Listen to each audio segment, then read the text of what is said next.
தாமரை எழுதிய உன்னை மட்டும் உயிர் தொட அனுமதிப்பேன். அனுமதி 32. ஆன்று. மருதமானது வயலும் வயலை சார்ந்த நிலமும். அங்கே முதல் தொழில் உழவு. செல்வமாக கருதப்படுவன ஆநிரைகள் என்று சொல்லப்படும் பசு, எருது, ஆடுகள். உழவு வேலைக்கான எருதுகளை அடக்குவதலும் பழக்கப்படுத்தலும் மருதத்தினருக்கு கைவந்த கலையாகும். காட்டு எருதுகள் உருவத்திலும் சீற்றத்திலும் பெரியவை. அவற்றை வெறியூட்டும் வண்ணம் ஏதோ பானம் கொடுத்தோ மருந்து கொடுத்தோ களவத்தினர் சினமூட்டி அனுப்பியிருக்க 4 மடங்கு வேகத்துடன் கோட்டை வாசல் வழியாக நூற்றுக்கணக்கான அளவில் சீறி பாய்ந்தவற்றை கண்டு வீரர்கள் திகைத்தாலும் சட்டென்று சுதாரித்து கொண்டு குதித்து விலகி தப்ப முயல அதற்குள் பலர் எருதுகளால் தாக்கப்பட்டு வீழ்ந்திருந்தனர். இளவரசியின் வாய்மொழி உத்தரவானது பறை அறிவிப்பினால் உரத்த குரலில் அறிவிக்கப்படவும் நெறிப்படுத்தப்பட்டவர்களால் உடல் வலுவில் சிறந்த வீரர்கள் தம்மை தாக்க வரும் விலங்குகளின் மீது பாய்ந்து கொம்புகளை பற்றி அடக்க முற்பட சீற்று மூட்டப்பட்டு இருந்த அவையோ தன்மேல் அமர்ந்த பூச்சியை உதறுவது போல உதறி அவர்களை கீழே தள்ளியது. கீழே விழுந்தவர்களை தன் கூரிய கொம்புகளால் குத்தி தூக்க சில எருதுகள் விழைய சில எருதுகள் கால்களால் மிதித்து துவைத்து முயன்றன. வேட்டையில் வல்லவரான ஆலைமனை குடியினரும் முல்லைவனத்தின் வீரர்களும் தங்களின் வேல் கொண்டு அவற்றை குத்தி மாற்ற முயல விலங்கு பலத்திற்கும் மனித வீரத்திற்குமான போர் வாழ்வா சாவா போராட்டம் துவங்கியது. தம்மை விட பல மடங்கு பலமுள்ள எதிரிகளை தீரத்துடன் எதிர்கொண்டனர் இளவரசியின் படையினர். வீரசேனனும் தன் வேலுடன் களம்புக அங்கே காளைகள் அடக்கப்படும் வேலையில்லை. சித்தம் கலங்கி அவற்றிடமிருந்து தம் படையினர் உயிர் காக்கப்பட வேண்டுமெனில் அவை ஒழிக்கப்பட வேண்டியவை என்று அறிந்தவனாய் தன் கூர்வேல் கொண்டு அவற்றின் இதயம் நோக்கி பாய்ச்சி செயல்பட வெட்டாமல் தடுத்தான். இளவரசியோ தம் வலக்கையின் கூரிய வீர வாளுடன் இடக்கையில் சிம்மன் தந்த உரிமையுடன் களம் புகுந்து நெருங்க முயன்ற காளைகளை சுருள் வாளால் தடுத்தும் தன் வீரர்களை முட்டி தூக்கிய எருதுகளின் சிரத்தை தன் வாளால் ஒரே வீச்சில் துண்டித்தும் போர் தெய்வமான கொற்றவை போல எருதுகளின் இரத்தம் கொண்டு குளித்தவளாய் உடல் நிறம் மாற களத்தில் சுழன்றாடினாள். தன் நண்பனும் கொடைநாட்டின் இளவனுமான சிம்மனைப் போலவே கரங்களிலும் வாள் சுழற்றும் இளவரசியை கண்ட வீரசேனனின் முகத்தில் நிறைவான பெருமித புன்னகை வந்து அமர்ந்து கொள்ள தானும் தீரத்துடன் தம் வீரர்களை பந்தாட முயன்ற எருதுகளை தன் இடக்கையால் மடக்கி வலக்கையால் வேல் கொண்டு தாக்கி அவற்றின் வெறியை முடித்து வைத்தான். ஒரு கணப்பொழுதில் படையினர் பலர் காயம்பட்டு குடல் சரிந்து கிடக்க எங்கு நோக்கினும் பிணங்களும் மடங்கி சரிந்தவையுமாய் வெட்டுப்பட்டவையுமாய் எருதுகளும். மிச்சமிருந்த எருதுகள் தம் தலையை ஆட்டிய வண்ணம் சுற்றி வந்து கொம்புகளால் நிலம் கீறி ஆக்ரோஷத்தை வெளிப்படுத்த அவற்றை முற்றிலும் ஒழிக்க அனல் வேல்களும் தீப்பந்தங்களும் ஏந்திய வீரர்கள் களம் புகுந்தனர். தீ கண்டதும் மிரண்ட அவை வேகமாகி கால்களால் உதைத்து வீரர்களை தாக்க தலைப்பட அவர்களோ விலகி ஓடி போக்கு காட்டி தம்மை துரத்தி வர வைத்து அகழிக்குள் சரித்தனர். வீரர்களை தாக்க பாயும் அவற்றை தீப்பந்தங்களையே அம்புகளாக்கி சந்திராம்பிகையும் வீரசேனனும் தாக்க நிலை குலைந்த விலங்குகள் இங்குமங்கும் ஓடத் தொடங்கின. ஒரு நாளிகை பொழுது தொடர்ந்த போராட்டத்தில் சில 100 கொல்லப்பட்டிருக்க பல நூற்றுக்கணக்கான எழுதுகள் வெளிக்குள் இறக்கிவிடப்பட்டு இருந்தன. அவ்விடமே பெரும் சமர் முடிந்ததன் அடையாளமாய் குருதிகளால் செக்கச்சிவந்த மண் சேராய் கூற்றனின் கோரத் தாண்டவம் நடந்த இடமாய் இரத்த வாடையுடன் காட்சியளித்தது. மாலை பொழுது ஆரம்பமானதை கதிரவனின் நிலை சொல்ல இன்னமும் 4 நாளிகையில் இருள் சூழத் தொடங்கிவிடும் என்று எண்ணிய இளவரசி சந்திராம்பிகை வேளங்களால் பிளக்கப்பட்ட களவநாட்டின் கோட்டை கதவை முற்றிலும் தூளாக்க உத்தரவிட்டாள். எருதுகள் வெளியேறியதும் அடைக்கப்பட்டிருந்த ஒரு பனைமர உயரமிருந்த கதவுகள் யானைகளின் மத்தகங்களிலும் பெரும் மரங்களையும் கொண்டும் தாக்கப்பட்டு விரிசல் விட்ட நிலையில் இருந்த காரணத்தினால் சில கண பொழுதுகளில் உடைக்கப்பட்டன. பெரும் ஆரவாரத்துடன் கைகளில் ஏந்திய தீப்பந்தங்களுடன் இளவரசியின் தலைமையிலான படையினர் உள்புகுந்தனர்.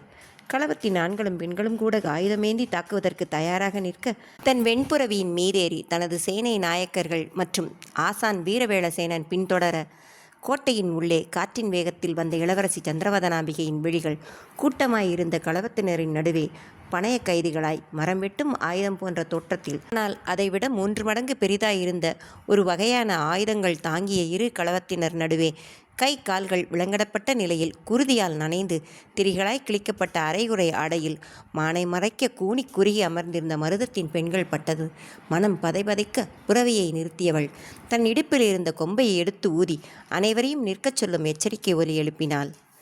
சந்திராம்பிகையின் கண்களில் ரௌத்திரம் ஏற அவர்களையே பார்த்தவாறு நிற்க வீரர்கள் என்ன செய்வதென்று அறியாமல் திகைத்து நின்றனர். தங்களின் தேவியை கண்ட ஆனந்தமும் தங்களின் நிலை பற்றிய கழிவிறக்கமும் ஒருங்கே தோன்ற அப்பெண்கள் கண்களில் நீர் சொரிய அமர்ந்திருக்க ஒரு பெண் மட்டும் தலை உயர்த்தி உரத்த குரலில் ஒரு பெண் மட்டும் தலை உயர்த்தி உரத்த குரலில், சந்திராமா, எங்களுக்காக பார்த்து நிற்காதீங்க. இந்த அரக்கர் கூட்டத்தில் ஒருவரையும் விடாதீர்கள். இவர்கள் மனிதர்களே அல்லர், மனிதர்களின் சதை உண்ணும் பிடாரிகள். இவ்வளவு தூரம் உள்ளே வந்துவிட்டு எங்கள் மூவரின் உயிருக்காக திரும்பி விடாதீர்கள். தாக்கச் சொல்லுங்கள். வீரப்போரில் நாங்களும் வீழ்ந்தோம் என்று ஆகட்டும். தாக்குங்கள் தேவி, ஆணையிடுங்கள் என கதற உடலெங்கும் ரத்தம் பூசி நின்றவள் மக்களின் ரத்தம் சிந்த காண பொறாதவளாய் உறைந்து நின்றாள். இளவரசின் அமைதி கண்ட களவத்தினர் சிலர் சிரித்து கேலி செய்வது போல் கை கால்களை தூக்கி உயர்த்தி ஆட, சிலரோ பற்களை கடித்து பயமுறுத்துவது போல் விழித்து தம் ஆயுதங்களை அசைத்து போ போ எனும் சைகை செய்ய, இளவரசி அமைதியாக நிற்பது கண்டு தாமும் ஏதும் செய்ய இயலாதவராய் வஞ்சினம் மிக அவர்களின் ஆட்டங்களை பார்த்தவாறு நின்றனர் மருதப்படையினர். வீரசேனன் தன் வாளினை இறுகப் பற்றியவனாய் சினமிக அனைவரையும் உறுத்து விழித்தவாறு, இளவரசியின் ஒரு கண்ணசைவுக்கு காத்திருப்பவனாய் அவளையே பார்த்தவாறு இருந்தான். அப்போது குதிரை கனைக்கும் ஓசை கேட்டு களவத்தினர் அனைவரும் அமைதியாக திரும்பி பார்த்தனர். கபில நிற குதிரையின் மீது வந்தவனைக் கண்ட களவத்தினர் கூக்குரலுடன் ஆர்ப்பரிக்க, கருநிற யானையின் படிக்கும் நிறத்தில் போதை தரும் பானங்களால் சிவந்த கண்களும், முறையற்ற உணவால் கருப்பும் பழுப்புமாயிருந்த பற்களுமாய், முகம் முழுவதும் அம்மை வடுக்களால் கோரமடைந்து இருக்க, புரவியின் கடிவாளம் பற்றி அலட்சியமான தோரணையுடன் அமர்ந்திருந்தான் களவத்தின் தலைவன் முத்துவடுகநாதன். தன் கூட்டத்தினர் பிழந்தவாறு முன்னே வந்தவன் தன் சிவப்பேரிய கண்களால் இளவரசியை உற்று பார்க்க, அவன் பார்வை செல்லும் இடம் கண்ட வீரசேனன் கொதிப்புடன் முன்வந்து இளவரசியை மறைத்து நின்று கனலேறிய விழிகளால் முறைத்து எச்சரிக்க, அதைக் கண்டு இடி எனவன நகைத்தவன் களவ மொழியில் ஏதோ சொல்வதைக் கேட்டு விளங்காமல் பார்த்த இளவரசி களவ மொழி அறிந்த தன் படை ஒற்றனை திரும்பி பார்த்து என்ன சொல்கிறான் பார்வையாலே வினவ, அவனோ நடுங்கி தலை குனிந்து கொண்டான். எரிச்சலடைந்த இளவரசி அவனை பேரிட்டு அழைத்து, என்ன கூறுகிறான் இவன்? எதுவாயிருந்தாலும் அப்படியே மொழிபெயர்த்து வார்த்தை மாற்றாமல் சொல்லுங்கள் என கடுமையான குரலில் கேட்க, ஏச்சில் விழுங்கி அவன், ஓவியங்கள் ஏதும் உங்கள் அழகை பாதியை கூட வடிக்கவில்லை. உனக்காக என் படை கோட்டை இவ்வளவு சேதம் அடைந்தது தகும்தான். ஆனால் இனி உன்னை என் பஞ்சனை பாவையாக்கி முகரும் வேளை வந்துவிட்டது. உனது படையில் பாதி அழிந்துவிட்டது. நீங்கள் நூற்றுக்கணக்கானவர்கள், நாங்கள் ஆயிரக்கணக்கானவர்கள். குண்டிலடைக்கப்பட்டு எலி அல்ல அல்ல கிளி போல வந்து சிக்கிவிட்டாய் மருத இளவரசி. உனக்கு ஒரு வாய்ப்பு தருகிறேன்.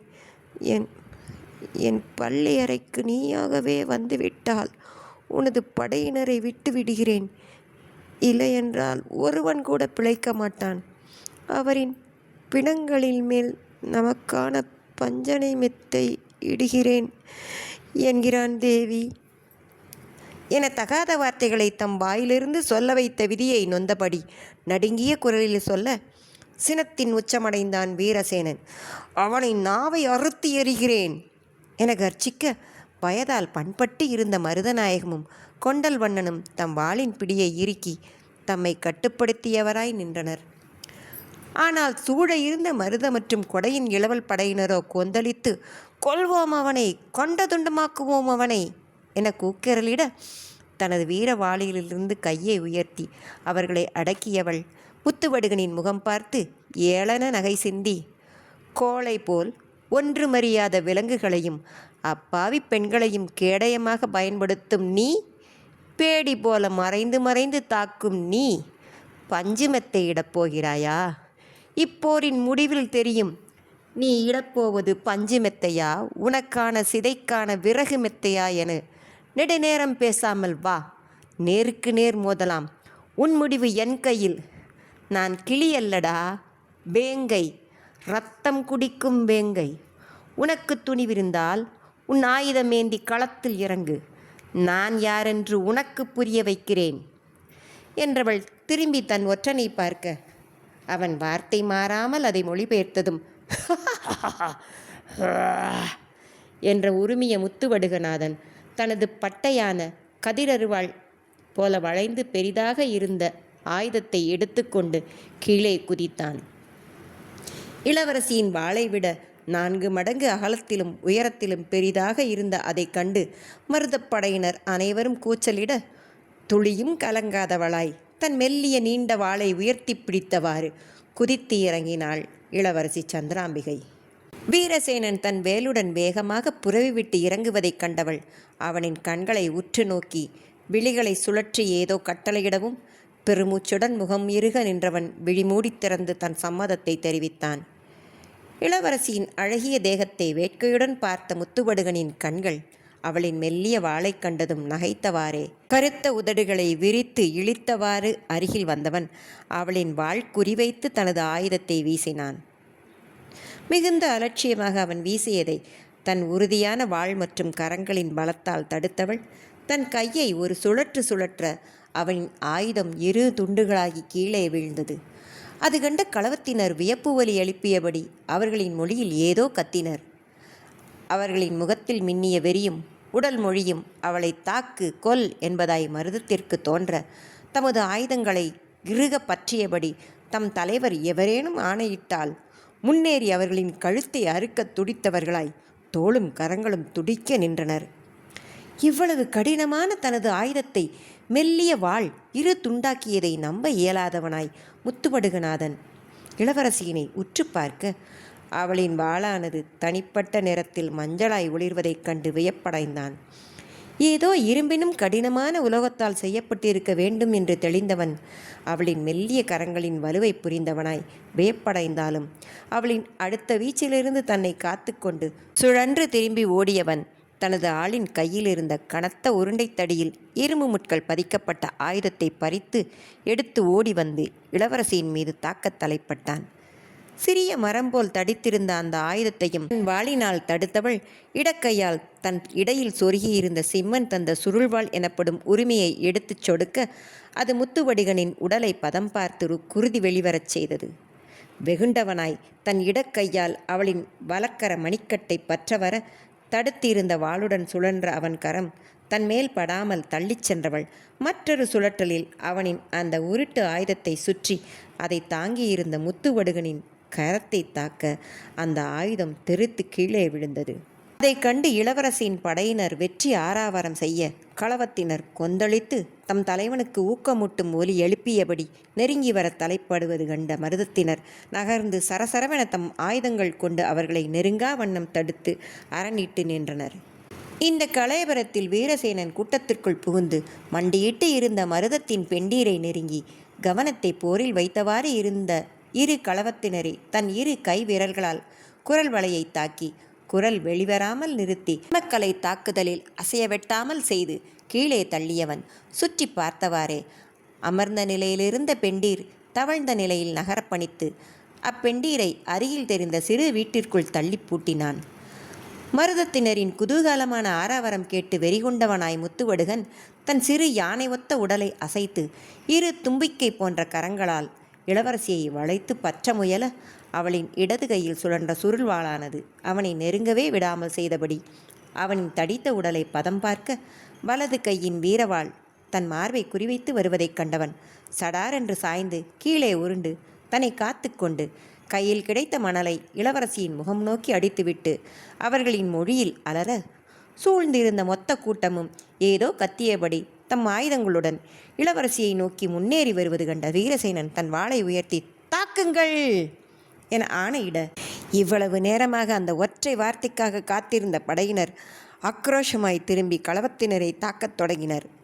தங்களின் இளவரசியின் வீரம் கண்டு பூரித்து இருந்த மருவத்தினர் மிகுந்த ஆற்றலுடன் தாக்க, களவத்தினர் தம் தலைவனை கீழே தள்ளிய ஆக்ரோஷத்துடன் தாக்க மிக பெரும்போர் அங்கே துவங்கியது. இளவரசியின் அருகில் விரைந்து சென்ற வீரசேனன் கண்ணில் மண்ணுடன் இருந்த அவள் அதற்குள் சமாளித்து வலக்கையில் சுருள்வாளை மட்டும் பற்றி சுழற்றியவாறு யாரும் நெருங்காமல் காத்து கொண்டு இடக்கையால் மணலை நீக்கிக் கொள்வதைக் கண்டு நிம்மதி பெருமூச்சுடன் தனது வாளை சுழற்றி அவள் அருகே யாரும் நெருங்கா வண்ணம் காத்து நின்றவன் விழிகளால் முத்துவடுகனை தேட எழுந்த அவன் மதம் கொண்ட யானை போல் கைகளால் படையினரை தாக்கிக் கொண்டு இருப்பதைக் கண்டு சினம் மிக தன்னையும் இளவரசியும் சுற்றி வளைத்த 20க்கும் மேற்பட்ட களவத்தினரை சிதைக்கத் தொடங்கினான். இளவரசியும் முழு ஆற்றலுடன் தாக்கத் தொடங்கியதும் சில கை நொடி பொழுதுகளில் அவர்களை நெருங்கிய அனைவரும் கை கால் சிரம் வெட்டப்பட்டு வேறற்ற மரங்கள் போல் வீழ்ந்தனர். 3 நாளிகை பொழுதுகள் நீடித்த போரானது பகலவன் ஒளி குன்றத் தொடங்கியதும் இன்னும் வேகம் பெற்று மொத்த களவத்தாரும் தரையில் வீழும் வரை தொடர்ந்து மாலை பொழுது முடிந்து இரவு துவங்கும் நேரத்தில் முடிவுக்கு வந்தது. உடல் முழுவதும் விழுப்புண்கள் பெற்று இருந்தாலும் இளவரசியின் தலைமையிலான படையினரே எஞ்சியிருக்க களவத்தின் அனைவரும் வீழ்ந்து கிடப்பது கண்ட மகிழ்வுடன் மருதநாயகம் தன் இடுப்பில் இருந்த கொம்பெடுத்து ஊத அங்கே வைத்திருந்த களவத்தின் பேரிகையை மருவத்தினர் தமது வேல்கம்புகளால் ஓங்கி தட்டி வெற்றியடைந்ததை அறிவித்தனர். சூரியன் மறையும் முன் தன் பகை முடித்ததை அறிவிக்க தலைப்பட்ட இளவரசி கை உயர்த்தி ஆணையிட அங்கே திடலின் மத்தியில் இருந்த களவக்கொடியானது வெட்டி சாய்க்கப்பட சரசரவென்று மதில் மேல் ஏறிய படையினர் மருதம் மற்றும் கொடைநாட்டின் கொடைகளை அங்கே தமது வீர வேல்களுடன் பிணைத்து பறக்கச் செய்தனர். இதை கண்ட படையினர் உடல் முழுவதும் இருந்த புண்களின் வலி மரத்து போக வெற்றி ஒலி எழுப்பினர். மருதம் வென்றது, கொடை வென்றது, பெருவளத்தாருக்கு வெற்றி, இளவரசியின் வீரம் வென்றது, ஆசானின் தீரம் வென்றது, மாசேனை நாயகருக்கு வெற்றி என்று பலவாறு வாழ்த்தொளி எழும்ப இளவரசி மெதுவாய் தன் தலைக்கவசத்தை கழற்றி அதனையும் தன் வீரவாளையும் உயர்த்தி பிடித்து தமது வெற்றியை அறிவித்தாள். வீரசேனன் சென்று தான் மறைத்து வைத்திருந்த மருவத்தின் பெண்டீரை தகுந்த ஆடை அணிவித்து அங்கு அழைத்து வந்ததும் அனைவரும் மகிழ்ச்சி மிக ஆரவாரம் செய்தனர். கண்கள் பனிக்க பார்த்து கொண்டிருந்த இளவரசி சந்திரவதனாம்பிகையின் பாட்டனாரான கொண்டல்வண்ணன் தனது காலில் பட்ட விழுப்புண்ணால் தள்ளாடியபடி பேர்த்தியின் அருகில் வர அவரை தாங்கிக் கொண்டவளின் உச்சந்தலையில் கை வைத்து ஆசி வழங்கியவர், என் மகள் பெற்ற மாணிக்கமே, பெருவளத்தார் பெற்ற பெரும் கொடையே, இந்த வெற்றி உன் வீரத்திற்கும் விவேகத்திற்கும் கிடைத்தது என்றவாறு மீட்கப்பெற்ற மருதத்தின் பெண்டீரை பார்த்தவர் நெஞ்சம் விம்ம, எம் குலத்தோன்றல் நீ என்பதில் எனது உள்ளமும் உடலும் பூரிக்கிறது அம்மா. நீ மருதத்தின் ராணி என்பதை விட தாய் என்பதே பொருத்தம் எனவும் கூடியிருந்தவர் ஆகார ஒலியெழுப்பினர். அவர் கூற்றை ஆமோதித்து இளவரசி கொம்பை ஊதி அனைவரின் கவனத்தை தன்வசம் திருப்பி உரத்த குரலில், நமது வெஞ்சினத்தில் வென்றுவிட்டோம். நாம் உரைத்த சூளுரையை செயல்படுத்த ஆவண செய்யுங்கள். நம் பெண்டீர் மீது பட்ட கரங்களை வெட்டி மாலையாக்குங்கள். மருதத்தின் கொற்றவிக்கு சூட்ட வேண்டும். முத்துவடுகனின் சிரமும் குருதியும் அவளுக்கு படையிலிடப்பட வேண்டும். தேடுங்கள் அவனின் பிணத்தை. உயிருடன் இருப்பவர்கள் எந்த நாட்டவராய் இருந்தாலும் மருத்துவ உதவி அளியுங்கள். தப்பி பிழைத்த களவத்தினரை சிறையில் அடைத்தாலும் மருந்தும் உணவும் நீரும் கொடுங்கள். வீரசேனரே, அவற்றை பார்த்து கொள்ளுங்கள். தோற்றவர்களின் ஆயுதங்களை கொண்டு படைக்குடில் அமைப்பதும் இன்று அதில் தங்குவதும் நமது மரபு. அதற்கான வேலைகள் நடக்கட்டும். போரில் வென்றாலும் சமூக நீதி காக்கப்படட்டும். களவத்தின் சொத்துக்கள் அனைத்தும் தக்க சமயத்தில் உதவிய நமது அண்டை நாட்டினருக்கும் போரில் வீரமரணமடைந்த மக்களுக்கும் வழங்கப்பட வேண்டும். கரிவென்றாரே, தாங்கள் அவற்றை பொறுப்பெடுத்துக் கொள்ளுங்கள். நாளை நாம் நமது நாடு திரும்புவோம் என்று கூற, அப்போது கொடை நாட்டின் படை வீரன் ஒருவன் புரவியில் வேகமாக வந்து தன் வசம் இருந்த தகவல் ஓலையை இளவரசியின் கரங்களில் ஒப்படைத்தான். அதை கண்ட இளவரசியின் முகம் மேலும் மலர, களவத்தினரை முறியடித்து சாளுவ கோட்டையை கொடை நாட்டின் இளவல் வென்றுவிட்டாராம். சாளுவ மன்னர் அவருடன் நட்புக்கரம் நீட்டியதால் சாளுவம் இனி மருவத்திற்கும் கொடை நாட்டிற்கும் கட்டுப்பட்டதாயிருக்கும் சிற்றரசு என்ற ஒப்பந்தத்தை இளவலுடன் செய்து கொண்டவர் தனது மணிமகுடத்தை இளவலின் காலடியில் சமர்ப்பித்து விட்டாராம். இளவல் தனது படையுடன் கிளம்பி உறையிலூரை நெருங்கி விட்டாராம். வீரசேனரே, நமது வெற்றி செய்தியை உடனே அவருக்கு அனுப்புங்கள். அவர்கள் நமக்கு உதவுவதற்காக அவசரமாக வந்து கொண்டே இருக்கிறார்கள் போலும். மருதபுரிக்கு நாளை வெற்றி விழாவில் கலந்து கொள்ள வரச் சொல்லி தகவல் அனுப்புங்கள் எனவும் மும்மடங்கான மகிழ்ச்சியாக தலையை செய்த வீரசேனன், இதோ உடனடியாக புரவியின் காலில் செய்தி கட்டி அனுப்புகிறேன் தேவி என்றவாறு விரைந்தான். அப்போது அங்கு விரைந்து வந்த வீரர்கள், தேவி, அது மாசேனை நாயகர் மருதநாயகம் அவர்கள் மிகுந்த காயம்பட்டு கவலைக்கிடமான நிலையில் உள்ளார். அப்புறம் எங்கு தேடியும் முத்துவடுகனின் உடல் அகப்படவில்லை. கதிரவனின் ஒளிவேறு குறைந்து கொண்டே வருகிறது. ஆழ்ந்த யோசனைக்குள் சென்றவள், மருதநாயகம் அவர்களுக்கு சிறப்பு மருத்துவம் அளிக்கச் சொல்லுங்கள். அவரையும் தந்தையாருக்கு மருத்துவம் அளிக்கும் ஆனைமலை சித்தரிடம் அழைத்துச் செல்ல இயலுமா என மருத்துவரிடம் கேளுங்கள் என்றவள் சுற்றிலும் பார்த்து, இறந்தவர்களுக்கு இறுதி மரியாதை செய்து சிதை வளர்த்து எரியுங்கள். கோட்டை முழுவதும் தீப்பந்தங்கள் எரிய வைக்கப்படட்டும். களவ மன்னன் பதுங்கு குழி மறைவிடத்தில் என்று எங்கேனும் பதுங்கி இருக்கிறானா என்று தீவிரமாக தேடுங்கள் என கூறவும் சம்மதமாய் தலைவணங்கி அவ்விடம் விற்று அகண்டனர் அவ்வீரர்கள். காவல் தலைவர்கள் அனைவருக்கும் போருக்கு பின் ஆற்ற வேண்டிய கடமைகளை பகிர்ந்து கொடுத்தவள். இரத்தத்தில் குளித்திருந்த தனது மேனியை களவ அரண்மனையின் உள்ளிருந்த வாவியில் நீராடி கழுவி வேறு ஆடை புனைந்து திரும்ப களத்திற்கு வந்தவள். உடல் முழுவதும் காயங்களுக்கு மருந்திட்டு கொண்டாள். காயத்தினால் விளைந்த வலியை சிறிதும் வெளிக்காட்டாமல் தனது மக்கள் நாட்டைச் சூழ்ந்த பகை வென்ற பூரிப்பில் முழு நிலவையும் மிஞ்சும் ஒளியுடன் மிளிர்ந்த தம் தலைவியை கண்ட படையினர் வாழ்த்தொளி எழுப்பினர். அப்போது கரிவென்றார் அங்கே வந்து, முத்துவடுகன் எங்கும் அகப்படவில்லை. ஒருவேளை சுரங்க வழியாக தப்பியிருக்கக்கூடும் இளவரசி எனவும், ஏளனம் ஒருவளுடன், அவனின் போர் விழுக்கம் நாம் அறிந்ததுதானே. அவனை தேடி நாலாபுறமும் வீரர்களை அனுப்புங்கள். காயங்கள் பட்ட நிலையில் புறவியின்றி அதிக தூரம் சென்றிருக்க இயலாது. நான் வைகரையில் தந்தையாரை காண ஆனைமலை செல்கிறேன். தாங்கள் வீரசேனர் பாட்டனார் துணையுடன் இங்கு அலுவல்கள் முடித்து படையினருடன் மருதக்கோட்டை செல்லுங்கள். வீரர்களுக்கு தகுந்த பரிசில்கள் வழங்குவதற்கு ஆவண செய்யுமாறு அமைச்சர் ஆலவாய் பெருமொழியார் அவர்களுக்கு நான் முத்திரை ஓலை ஒன்று தருகிறேன் எனவும், அவ்வாறே ஆகட்டும் தேவி என்றவர் அவ்விடம் விட்டு நகர்ந்தார். தம் வசமான கோட்டையினுள் தனக்கென அமைக்கப்பட்ட படைக்குடில் புகுந்தவள் பல நாட்கள் கழித்து உறங்க தலைப்பட அவளையும் மீறி மூடிய கண்களுக்குள் வந்து நின்று கன்னம் குழிவிட உருவளித்தான் ராஜா ஜெயசிம்மவர்மன். வைகரை துயில் களைந்தவள் எழுந்து தயாராகி தன் தந்தையை காணச் செல்வதாக கிளம்ப அவளிடம் விரைந்து வந்தான் வீரவேளசேனன். தேவி, இளவல் பதில் அனுப்பியிருக்கிறார். தங்களுக்கு வாழ்த்துகளோடு தமது பரிசில்களையும் தரவிழைவதாகவும், எனவே கொடைநாடு சென்றுவிட்டு நேரே தங்களை சந்திக்க வருவதாகவும் செய்தி அனுப்பியிருக்கிறார் எனவும் திகைத்தவள், அதற்குள்ளாகவா? அவரை மருதபுரியில் சகல மரியாதைகளோடு தங்க வையுங்கள். நான் தந்தையாரை பார்த்துவிட்டு நண்பகலுக்குள் மருதபுரி வந்து விடுகிறேன் எனவும் சிறு முறுவலுடன் வீரசேனன், அவருக்கு என்ன அவசரமோ, நேற்றே இரவோடு இரவாக தனது தேரில் பாதுகாவலர்கள் உடன் வர தீப்பந்த ஒளி உதவியுடன் பயணப்பட்டு விட்டாராம். இந்நேரம் கொடைநாட்டிலிருந்தும் கிளம்பி இருக்கக்கூடும். படையினர் இப்போது கிளம்பி கொடைநாட்டிற்கு செல்லும்படி உத்தரவு போலும். எனவே அநேகமாக தாங்கள் ஆனைமலையிலேயே அவரை சந்திக்க நேரலாம் எனவும், மனம் திடுக்கிட்டு, ஏன் இந்த அவசரம் என வினவ, யாருக்கு தெரியும் தேவி, உங்களிடம் ஒரு விண்ணப்பம். தங்களுடன் நானும் ஆனைமலை வருகிறேன். இளவல் வரும் வரை தங்களை ஒரு கணம் கூட பிரியக்கூடாது என்பது எனக்கிடப்பட்ட உத்தரவு எனவும், சந்திராம்பிகையின் முகம் சிவக்க அதை மறைத்தவளாய் வேறுபுறம் திரும்பியவள், இங்கு அலுவல்கள் இரவிலேயே அனைத்தையும் முடித்தாயிற்று தேவி. மாமா அவர்களை இங்கேயே மருத்துவம் செய்விக்க வேண்டுமாம். இப்போது இரத்தப்போக்கு குறைந்து இருக்கிறது. 3 நாட்கள் கழித்து வேண்டுமானால் இடம் மாற்றிக்கொள்ளலாம் என்றார் தலைமை மருத்துவர். மிக நல்லது. முத்துமடுகனை தேடி ஆட்களிடமிருந்து ஏதாவது தகவல் வந்ததா? இல்லை தேவி. அதனால்தான் தங்களை தனியே அனுப்ப எனக்கும் துணிவில்லை. நாம் உங்களுக்கு மெய்க்காவல் வீரர்கள் 50 பேருடன் தான் கிளம்ப வேண்டும் எனவும் சிரித்தவள், தாங்கள் 100 பேருக்கு சமம். இங்கு நம்பிக்கையான ஆட்கள் அவசியம் தேவை. அவர்கள் இங்கே இருக்கட்டும்.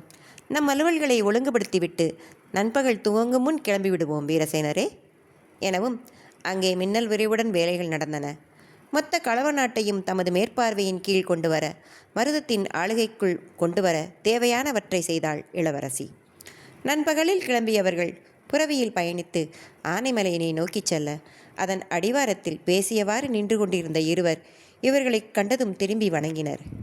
வெற்றிவேந்தனும் சோலையூர் காவல் தலைவர் வேங்கையரின் மகனும்தான் அந்த இருவர் என்பது அறிந்த இளவரசி புன்னகையுடன் அவர்களின் வணக்கத்தை தலையசைத்து ஏற்றுக்கொள்ள வீரசேனன் இறங்கி தன் மைத்துனனை தழுவிக்கொண்டான்.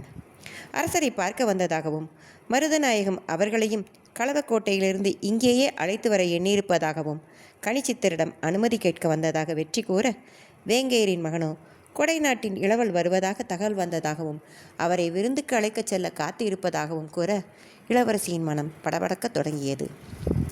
கீழே நின்று கொண்டிருந்த வீரசேனனின் செவிகளோ தொலைவில் கேட்ட ஏதோ ஓசையை உள்வாங்கி முகம் புன்னகையில் மலர்ந்தது. அவனது மலர்ச்சியிலேயே வருவது யாரென்று சந்திராம்பிகைக்கு புரிந்துவிட, அவனின் சூழரை நினைவில் வந்து முகம் கனிந்து சிவக்க, இதயமோ இதுவரை அறியாத வேகத்தில் துடிக்க, அவனை எதிர்கொள்ள இயலாதவளாய், வீரசேனரே, நான் தந்தையை காணச் செல்லுகிறேன். தாங்கள் நண்பரை கவனித்து உணவருந்த வைத்து அழைத்து வாருங்கள் எனவும் சில நொடிகள் யோசித்தவன் அவளின் நிலை புரிந்து, தேவி, தாங்கள் வெற்றிவேந்தனுடன் செல்லுங்கள். நான் இளவலை மன்னரை பார்க்க அழைத்து கொண்டு வருகிறேன் எனவும் சம்மதமாய் தலையசைத்தவள் தனது புரவியை கனிச்சித்தரின் இருப்பிடமான ஆனைமலை குகை நோக்கி விரைந்து செலுத்தினாள். இளவரசி சென்ற சில கணப்பொழுதுகளில் தனது பொற்தேரில் விரைந்து அவ்விடம் வந்த கொடை நாட்டின் இளவல் அங்கு தனக்காக காத்து நின்ற வீரசேனனைக் கண்டு வியந்து கடிவாளம் பற்றி இழுத்து தேரை நிறுத்தினான். இறங்கி வந்து மார்பர தழுவிக்கொண்டவன், வேளா, நீ களவக்கோட்டையில் இருப்பதாகத்தானே தகவல் அனுப்பியிருந்தாய் என்றவன் எதையோ உணர்ந்தவன் போல் சுற்றி பார்வையை செலுத்தி, வதனா எங்கே எனவும் சிரித்த வீரசேனன், இளவலவர்கள் இங்கே இருக்கும்போது அவர்களும் அங்கே வர எண்ணுவதுதானே இலக்கணம். இளவரசியார் மன்னருக்கு மருத்துவம் செய்யும் கனிச்சித்தரின் குகையில் இருப்பார்கள். தங்களை இங்கே உணவருந்த வைத்து அழைத்து வரச் சொல்லி எனக்கு உத்தரவு எனவும் யோசனையில் புருவம் நெறிய, தனியாகவா குகையில் இருக்கிறாள்? இல்லை இளவலே, நாங்களும் இப்போதுதான் வந்தோம். நீங்கள் வரும் தகவல் அறிந்ததும் வெற்றிவேந்தனுடன் குகைக்கு கிளம்பிவிட்டார்கள். வெற்றியுடனா என்று அறிந்தவன், உன்னை அவளுடனே இருக்கச் சொன்னேனே என லேசான சினத்துடன் உரைக்க, உங்கள் இருவருக்கும் இடையில் நான் படும் பாடு என்று சலித்தவன், வாருங்கள், நாம் உணவருந்திவிட்டு விரைந்து செல்வோம். அங்கே மன்னரின் மெய்க்காவல் படையினர் உள்ளனர். அவர்கள் பாதுகாவலில் வெற்றியின் துணையோடு இருப்பவர்கள் எதுவும் யாரும் நெருங்க இயலாது எனவும் மறுப்பாய் தலையை சேர்த்தவன், கிளம்பு, குகைக்கு விரைந்து செல்வோம் எனவும் இளவலின் கோபமுகம் கண்ட வீரசேனன் ஏதும் பேசாமல் ஓடிச் சென்று தன் புரவியில் ஏறினான். இளவலும் வேகமாய் தன் தேரில் ஏறி கடிவாளம் பற்றி சட்டையைச் சொடுக்க புரவிகள் துள்ளிக்கொண்டு அங்கிருந்து புறப்பட புரியாமல் பார்த்த வேங்கையரின் மகன் உறைந்து அங்கேயே நின்றான். சில கணங்கள் பயணிக்க வேண்டிய தொலைவை 2 கணங்களில் அடைந்த இளவல் தன் வசமிருந்த சந்தன மரத்தில் தந்த பிசிறில் பதித்த அலங்கரிக்கப்பட்ட சிறு பேழையை எடுத்தவனாய் விரைந்து இறங்கினான். அவனின் வேகத்திற்கு வீரசேனன் ஓடத்தான் வேண்டியிருந்தது. வனக்காளி அம்மனின் சிலை கண்டவர்கள் ஒரு நொடி நின்று வணங்கிவிட்டு வேகமாக நடக்க, குகையை நெருங்கும் வழியில் உயிரற்ற சடங்களாய் கிடந்த மெய்க்காவல் படையினரை கண்டதும் திடுக்கிட்டு விரைந்து வாயில் வழியே குகை உள்ளே புக கண்ட காட்சியில் இளவலின் இதயமானது துடிக்க மறந்தது. மேடையில் மன்னர் கண்மூடி படுத்தியிருக்க கீழே சிரமறுபட்டு கிடந்தான் முத்துவடுகன்.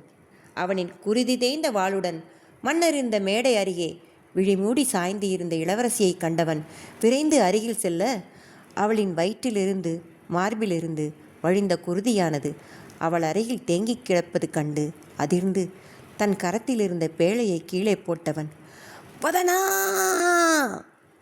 என்று அலறி அவளை தன் மடியில் ஏந்தினான். அவள் மெதுவாக விழிதிருந்து பார்த்ததும் சிறிது ஆசுவாசம் அடைந்து அவளின் மேல் வயிற்றில் சொருகியிருந்த குருவாளை கை நடுங்க உருவியவன் தன் இடை துணியால் அவளின் வயிற்றைச் சுற்றி இறுக்கிக் கட்ட, அதற்கெல்லாம் கட்டுப்படாமல் குருதியானது வழிந்தவாறே இருந்தது.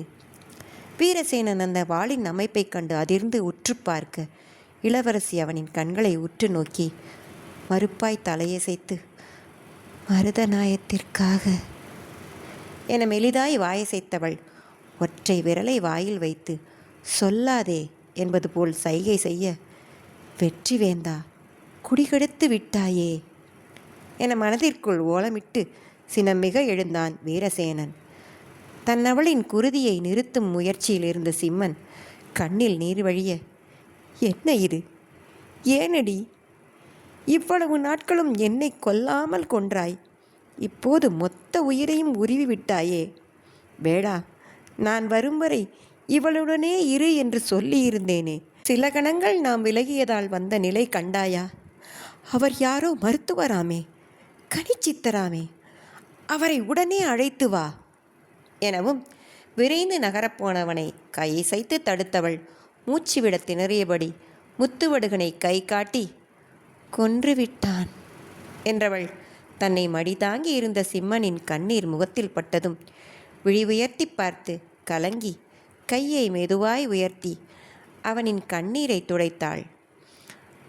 அவளின் கரம் பற்றி முகம் புதைத்தவன், உனக்கான தாலி பரிசில் சேலையோடு வந்திருக்கிறேன் வதனா. உன்னை மட்டுமே எனது வாழ்வரசியாய் கொள்ள வேண்டும் என்று பட்டத்து இளவரசு பட்டம் துறந்து வந்திருக்கிறேன். எனது சிறிய தாயாரின் மகனை எனது சிம்மாசனத்தில் அமர வைத்துவிட்டு உன்னை தேடி ஓடி வந்தேனே, அத்தனையும் பலனின்றி ஆகிவிடதே. திடம்கொள், எப்படியேனும் உன்னை காத்து விடுவேன் என்று கதற அவனின் தலை பற்றி அருகில் இழுத்தவள் மெல்லிய குரலில், இப்பிறப்பில் மட்டுமில்லை, எத்தனை பிறவி எடுக்கினும் நீங்களே என் வாழ்வு உயிர். நானே உங்களை தேடி நாடி வருவேன். உடல் பிரிந்தாலும் உயிராய் உங்களுடன் உறைவேன். 4 நாடுகள் உங்களை நம்பி. காதலுக்காக கடமையை விடாதீர்கள். காத்திருங்கள் எனக்காக என்றவளின் கையும் தலையும் சரிய சிம்மனின் கதறல் குகையை கிடுகிடுக்க வைத்தது. பின்கதை சுருக்கம். சில நாளிகைகள் கழித்து மருதத்தின் நால்வேகச் சேனை நாயகன் வெற்றிவேந்தன் ஆனைமலை காட்டினுள் பிணமாக கண்டெடுக்கப்பட்டான். இளவரசியை காக்கும் முயற்சியில் களவத்தினரால் கொல்லப்பட்டான் என தகவல் பரவியது. இளவரசி சந்திரவதனாம்பிகை மருத நாட்டின் தெய்வமானாள். வீரவேழ சேனனுக்கோ உயிர்விடும் பொழுதிலும் தான் மதிக்கும் மருதநாயகத்தின் மகன் வெற்றிவேந்தனை மன்னித்து அவனின் குடும்பமானம் காக்க தலைப்பட்டவள் தன் குலமரியாதை காத்த தெய்வமாகவே தோன்றினாள். தமது இளவல் கொணர்ந்த தாலி, சேலை மற்றும் ராணி சந்திரவதனாம்பிகையின் வீரவாளை தன் இல்லத்தில் வைத்து வழிபட்டான். அவள் உயிர் நீத்த குகையில் அவளின் உருவச்சிலை வைத்து வணங்கி மருதத்தின் நலனுக்காகவே வாழ்ந்த வீரவேளசேனன் மருதம் காக்க நடந்த போரில் தீரமாய் போராடி உயிர் துறந்து கடவுளானான். மருதத்தினரால் அவனின் தாயாய் சொல்லப்பட்ட சந்திராம்பிகை குகையிலேயே நடுகள் வைக்கப்பட்டு தெய்வமாக தொழப்பட்டான். கொடை நாட்டின் இளவரசன் ராஜா ஜெயசிம்மவர்மன் 4 நாடுகளையும் இணைத்து மிகப்பெரிய பேரரசை உருவாக்கினான். எனினும் அரியணையில் அவன் அமரவில்லை. தனது மாற்றாந்தாயின் மகனை அதில் அமர வைத்து தந்தையாரின் வாக்குப்படி வேநாடு, வளநாட்டு இளவரசிகளை தனது தம்பிக்கு மணமுடிக்கச் செய்து ராணிகளாக்கினான். கிளிமனூர் அரண்மனையை தன் இருப்பிடமாக கொண்டு தன்னை மாசேலை தலைவனாக நிலைப்படுத்தி கொண்டான். வாழ்நாள் முழுவதும் தன் அவளின் ஆணைப்படி கடமையை கைகொண்டு தன் நாட்டு மக்களின் நலத்திற்கும் வளத்திற்கும் காவலனாயிருந்தவன் தன் உயிர்தனை தேடி வரும் நாளுக்காக காத்திருந்தான். அன்று பகுதி முற்றியது. தொடரும்.